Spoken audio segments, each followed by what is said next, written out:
Adeptos de uma boa teoria conspiratória totalmente chapéu de alumínio das ideias.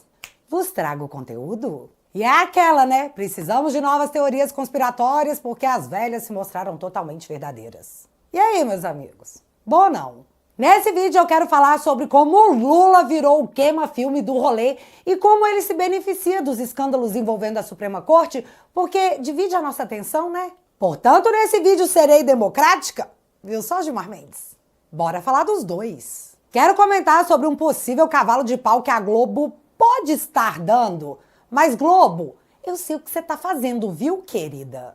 E entrar no assunto do STF, porque tem uma galera nos Estados Unidos que, somada a outras coisas que tio Sam vem fazendo, parece, e olha só, eu disse parece, porque isso não é um vídeo tic-tac, que o buraco é bem mais embaixo do que apenas uma fraude envolvendo o menino Felipe Martins. Fatos novos? Temos. O resto é interpretação de fatos, porque, Paulo Freire, nesse canal você perdeu. Mané. Sem mais delongas, pega a pipoca, fica confortável e bora lá. Pra quem acha que o impossível é só questão de opinião, eu quero deixar claro que o presidente do IBGE, um funcionário público, lançou um mapa mundi de cabeça para baixo e está todo orgulhoso em seu perfil no Twitter dizendo que a procura pelo mapa é imensa. E o peso da revolta vem quando você percebe que a galera que baixou o mapa mundi de cabeça para baixo vota e que o voto dele tem o mesmo peso que o seu. Fiz questão de começar com essa matéria só para mostrar que isso aqui é Brasil, não existem limites para ser label, desde que você seja de esquerda. Mas vamos de contexto, porque contexto é importante. Nessa pegada de ninguém vai falar nada a respeito porque eu sou de esquerda, então a mídia vai passar pano pra mim, Lula foi até a Rússia celebrar o dia da vitória soviética ao lado de Putin, Maduro e Xi Jinping. E o mais legal é que a moça da Rede Globo até tentou passar pano dizendo que... O que a gente está vendo aí é Lula sentar-se e escolher fazer isso diplomaticamente ao lado de ditadores, de autocratas e, acima de tudo, de Vladimir Putin, o líder da extrema-direita. Putin, o soviético ex-KGB, líder da extrema-direita. A Rede Globo até tentou reescrever a história, igual o Barroso quando disse que o Maduro também era de direita. Vocês lembram? Me dirá, mas você acha que a Venezuela é conservadora? Certamente eu acho, desde o tempo de Chávez. Para mim, aquilo sempre foi uma tirania de direita com um discurso disfarçado. E assim se inaugura um novo meme. Todo mundo que eu odeio é de extrema direita. Só que, num país que teve um corrupto condenado, descondenado para resgatar a democracia que estava em risco com Bolsonaro, que falava muito palavrão e andava de jet ski, coisa louca isso aí, né, galera? Tem que prender esse ditador. Não dava pra mídia fazer de conta que o Lula fez foi um ato institucional. E matérias assim começaram a pipocar. Editorial, ou seja, o que o jornal pensa. Lula em Moscou, o dia da infâmia. Sem ganhar nada em troca, Brasil arruinou seus princípios republicanos e democráticos, bajulando criminosos de guerra e adulando ditadores por puro capricho do demiurgo petista. Demiurgo significa algo como divindade. Divindade petista. Imagem de Lula na Praça Vermelha, ao lado de facínoras para ver o desfile de mísseis que massacrarão inocentes na Ucrânia, marcará o dia da infâmia da política externa do Brasil. Pá! Cara, esse editorial tem muitas camadas e eu preciso dar meus 2 centavos sobre elas. Se o Estadão afirma que o Lula arruinou princípios republicanos e democráticos, isso significa que Lula abriu mão de exercer um governo baseado em democracia e abraçou ditadores em praça pública, expondo o Brasil como conivente. Não dá mais para chamar o Lula de democrata, nem para dizer que ele luta por democracia depois dessa, até porque ele saiu de Moscou, voou para a China, outra ditadura, para dizer isso aqui aos que ainda tinham alguma dúvida. Sim, o Lula gosta de humilhar o seu eleitor. É a única razão que eu acredito que valeu a pena a Revolução Chinesa em 1949 e o que valeu as nossas eleições no Brasil. Lula está comparando sua eleição no Brasil à Revolução Chinesa de Mao Tse-tung. Galera, isso é no mínimo doentio. A Revolução Chinesa de Mao Tse-tung matou 49 milhões de pessoas de fome. Você sabe o que é um regime matar 49 milhões de pessoas em nome do poder? Pois é o que o Lula equiparou à sua própria eleição. Mas voltando ao editorial, o Estadão crava que a atitude do Lula deveria ficar gravada como o dia da infâmia Isso num dia que descobrimos que a Venezuela tá lavando petróleo usando o nome do Brasil. Explico? A Venezuela, para enviar petróleo à China, está mudando a origem do petróleo, dizendo que, na verdade, mundo, esse petróleo é do Brasil, para poder burlar sanções dos Estados Unidos, reduzir custos logísticos e possivelmente ter acesso facilitado a créditos internacionais. Tcharam! Mas óbvio, apesar de Maduro estar ao lado do Lula lá na Rússia, o Lula não saberá de nada, porque ele nunca sabe de nada, e a mídia aceita isso. Fazer o quê? Mas grava essa informação que eu vou voltar no assunto Venezuela e Estados Unidos daqui a pouquinho. 3 dias após esse editorial do Estadão, o Globo aparece com essa matéria. Lula apareceu ao lado não apenas de ditadores, mas também de criminosos de guerra. A situação ficou tão feia que não deu para fazer de conta que não viu, mesmo com um delay. A situação do Lula não se sustenta com uma série de tragédias anunciadas em Venezuela, como a quebra dos Correios, que sairá diretamente do bolso dos próprios funcionários. Após prejuízo de 2,6 bilhões, Correios pedem colaboração dos funcionários em plano de recuperação. Entre medidas, pedem que funcionários adiem férias e aceitem a redução da jornada com diminuição proporcional de salários. Mas calma que o Correio veio a público explicar o que foi que aconteceu na estatal. Correios culpam taxa das blusinhas por prejuízo em 2024. Empresa também cita aumento nas despesas judiciais. Ou seja, galera, o Taxade tirou a blusinha do pobre e de quebra quebrou os Correios. Que o prejuízo é todo nosso, né? Se der lucro, a gente não vai ver esse dinheiro, vai para políticos e sabe-se lá onde mais. Mas se der prejuízo, sai dos seus impostos. Que trabalho profissional, hein, Taxade? Numa sanha arrecadatória, prejudicou o pobre duplamente.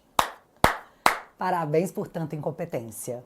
Mas os Correios estarem quebrando não significa que o dinheiro para os companheiros tenha que parar de jorrar, já que a estatal gastou 4 milhões para o Gilberto Gil fazer turnê e tornou 38 milhões em patrocínios do governo Lula, como, por exemplo, pagar 6 milhões no Lulapalooza. Prioridades. Se os funcionários dos Correios não poderão tirar férias ou terão o plano de saúde cortado, isso é um problema do trabalhador. O Lula tá aqui para dizer que é um democrata e que tirou o pobre da pobreza. Pelo menos no slogan.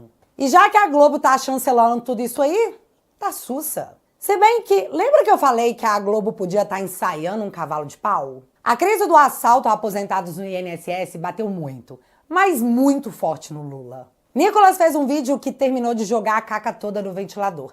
E a pesquisa futura mostra que 72% da população está acompanhando de perto a fraude no INSS. Além de determinar que 61% da população considera a resposta do Lula ao esquema de assalto a aposentados como ruim ou péssima. A saída encontrada pelo governo foi colocar o Boulos, o Janones, o Paulo Pimenta e o Lindbergh para copiarem o vídeo do Nicolas.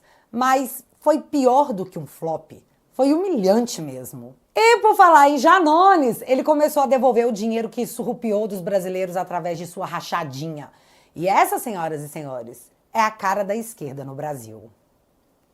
Democracia, hein? Só que é até engraçado ver como a Globo tá se desdobrando para aliviar pro Lula, já que o Valor Econômico, que é do Grupo Globo, após espremer muito, conseguiu fazer essa matéria aqui. Radicais capturam debate nas redes sociais. E pá, meter uma foto do Nicolas. Logo, precisamos regulamentar as redes sociais porque a Globo perdeu sua hegemonia.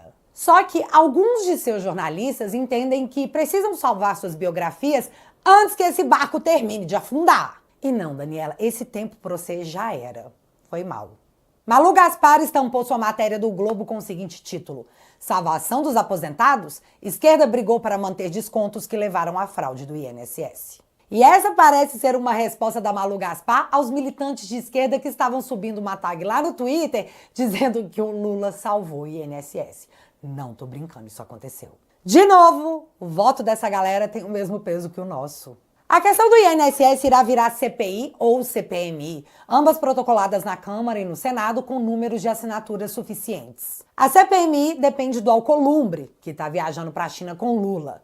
E olha, o que tá rolando entre o Lula e o Alcolumbre é insano, até para padrões brasileiros. Se liga. Lula amplia poder de Alcolumbre no governo para conter oposição no Congresso. Movimento acontece diante da ofensiva da oposição para apurar fraude no INSS que pode desgastar o Palácio do Planalto e aprovar um projeto de anistia a golpistas do 8 de janeiro. Usou a palavra golpista, você já sabe que é matéria do Grupo Globo, né? Mas tá, como que o Lula tá ampliando o poder do Alcolumbre? A matéria explica, assim, na cara de todo mundo. Abre aspas. A relação de colaboração entre Lula e Alcolumbre, como resumem aliados dos dois, tem como objetivo colher dividendos mútuos. De um lado, o presidente Lula garante uma proteção ao seu governo diante de um apoio volátil do Congresso. Do outro, o presidente do Senado, Alcolumbre, demonstra prestígio ao indicar apadrinhados em diferentes esferas da administração pública e se torna presença constante em visitas oficiais a chefes de Estado. Fecha aspas. Gente, a matéria está dizendo claramente que o Lula está trocando a proteção do Alcolumbre por cargos na administração pública. Aliás, a estrofe seguinte dessa matéria é contando que o Alcolumbre já avisou que vai ter dificuldade para abrir essa CPMI, viu? E como assim isso não virou um escândalo? Como assim o Brasil não tá na rua enlouquecido com essa troca de favores entre os poderes, usando cargos públicos em benefícios próprios? Tá todo mundo louco? O maior escândalo nacional dos últimos anos, e o Alcolumbre já avisou que o Congresso vai ter dificuldade em investigar porque ele não vai deixar. Isso aí é democracia? Porque se isso for democracia, eu não quero. Eu posso não querer essa democracia ou eu vou ser presa? Bicho, que loucura. A outra esfera para resolver a questão do INSS seria a CPI no Congresso. Mas o Hugo Mota acabou de ser atropelado pelo STF, que o humilhou publicamente. Conforme o esperado, né? Todo mundo sabia. No vídeo anterior, quando falamos sobre a derrota imposta pela Câmara no STF, com 315 deputados dizendo que "Ei, STF, tá demais!", o Alexandre convocou a primeira turma e já possui maioria para tratorar o Congresso. Só que não pode. Artigo 97 da Constituição Federal. Somente pelo voto da maioria absoluta de seus membros ou dos membros do respectivo órgão especial poderão os tribunais declarar a inconstitucionalidade de lei ou ato normativo do poder público. A primeira turma, conforme súmula vinculante do próprio STF, não poderá declarar inconstitucional ato da Câmara dos Deputados. Somente o pleno. Mas, gente, estamos num país em que empresa com processo ativo no STF banca evento para ministros do STF. Né, Barroso? Estamos num país em que o STF descumpre prazos de lei e omite duração de sigilo sobre voos de ministros usando aviões da FAB, bancado por todos nós. E apesar do Hugo Mota ter dado uma declaração dizendo que estão estudando como responder o STF, já me assopraram que a Câmara vai sim recorrer da decisão, o que gera, no mínimo, um constrangimento. Mas alguém acredita de coração que a Suprema Corte vai dizer que "ai não, eu fiz um ops"? O que eu espero é que o Hugo Mota seja sim humilhado, que é o esperado, mas que ele seja rancoroso e vingativo e pá, abra a CPI do INSS na Câmara dos Deputados. Caso contrário, o futuro bem próximo pode ser esse aqui. Tribunal Supremo da Venezuela declara Maduro vencedor e proíbe divulgação de atas. Não, ops, não era essa matéria não. Deus me livre de acharem que eu tô tentando dizer que isso é parecido com o que tá rolando no Brasil. Misericórdia. Ah, sim, é essa matéria aqui de 2017. Tribunal Supremo da Venezuela assume funções do Congresso.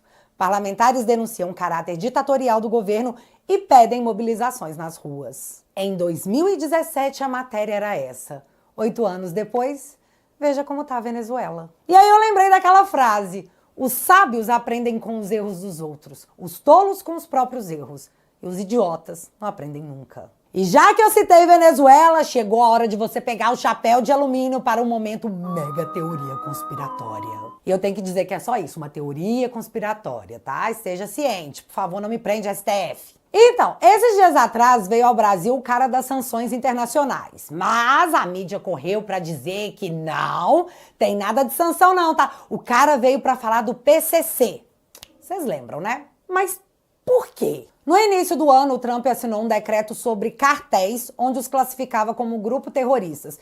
E esse fato abriria espaço para sanções ao Brasil. Essa classificação enquadrou diretamente o grupo venezuelano Tren de Aragua e Vara Salvatrucha, em El Salvador, como organizações terroristas. Mas a comitiva americana deu de cara com um país que se recusou a classificar tanto o PCC como o Comando Vermelho como terroristas. Para nós, eles são apenas bandidinhos. Passar bem. Tá.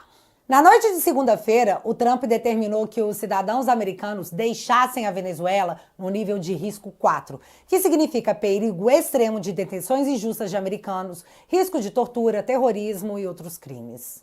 Ao que tudo indica, Trump, que certa vez ofereceu milhões pela captura do Maduro, agora vai atuar em cima do narcotráfico na Venezuela. Pois, como acabamos de ver, o equivalente ao PCC de lá já é considerado um grupo terrorista que está aparecendo também nos Estados Unidos. Conclusão, Tio Sam começou a se movimentar para bater forte em bandidinhos ilícitos que aparecerem nos Estados Unidos.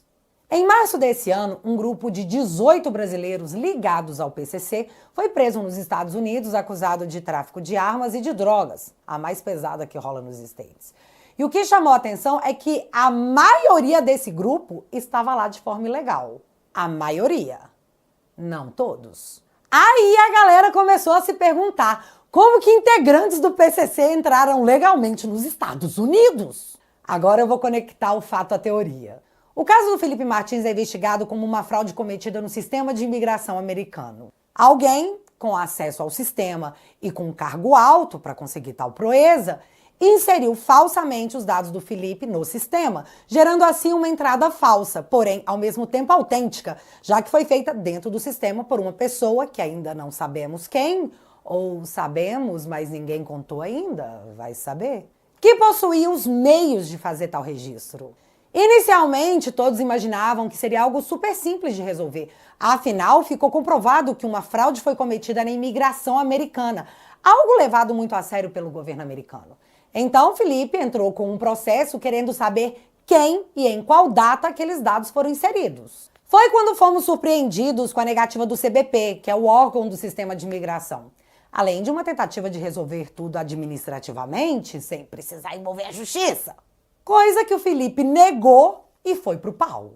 Em recente movimentação do processo, a defesa do CBP disse que nem afirma que a fraude aconteceu, mas também não nega que tenha acontecido. Só que o nome do funcionário que fez essa inserção, eles não vão dar de boas, não. Se você quer, vão pro pau.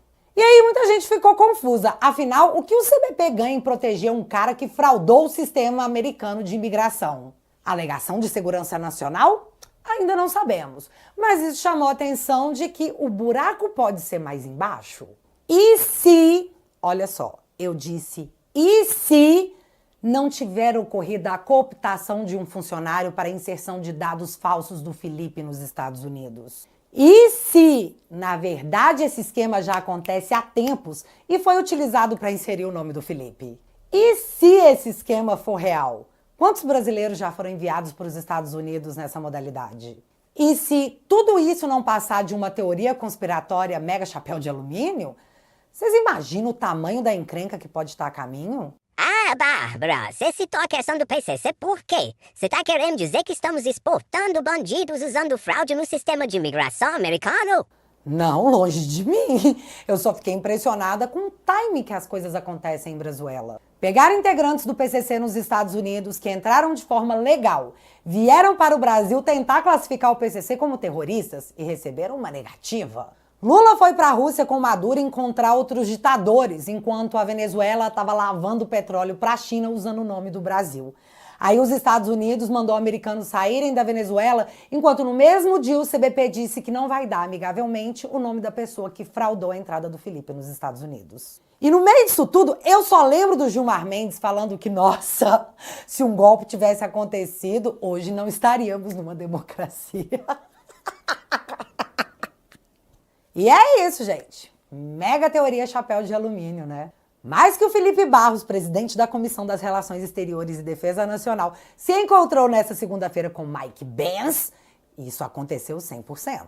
E agora você me conta aqui nos comentários, essa teoria pra você é mega chapéu de alumínio?